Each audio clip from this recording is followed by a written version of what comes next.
Greetings, sports fans, and welcome to the August 2011 edition of Strat-O Minutes with yours truly, Terry Bartlemy. This month we're going to explore the two basic styles of doing replays. The first is doing what is called an as-played replay. This means the lineups, starting pitchers, and batting orders that were actually used that day are employed.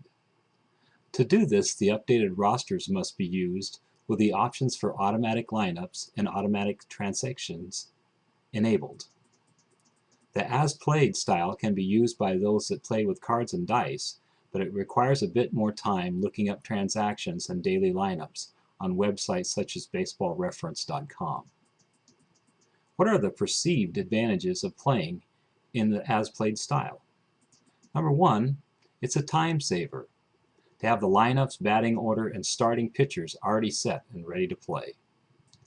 Number two, this method more closely recreates a historical season and the results. Number three, a player usage is more accurate and easy to control. Number four, there are no unexpected or random injuries.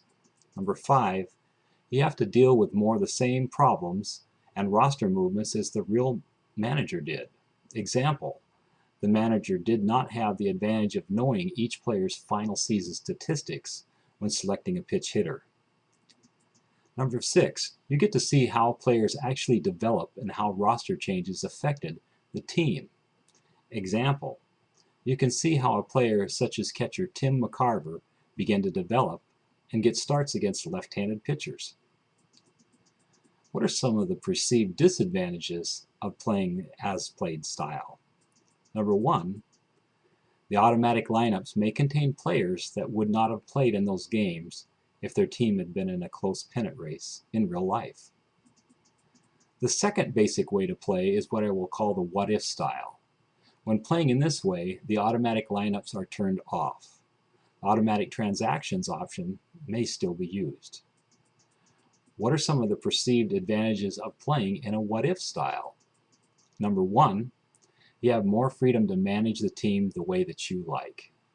You get to choose the starting lineup, the batting order, positions played, and the starting pitcher. Number two, you can play a draft league in this style.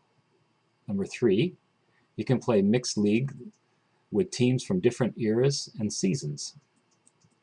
Number four, you can play out your own what-if scenario, such as, what if Mickey Mantle and Willie Mays had played on the same team?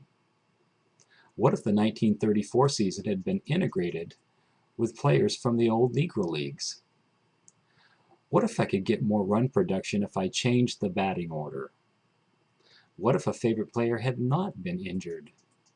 Number five, thinking up what-if scenarios can be inspirational for starting a Strat-O-Matic project, purchasing a new season, or trying another sport.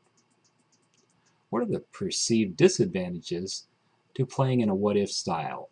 Number one, it's more difficult to control or closely replicate player usage.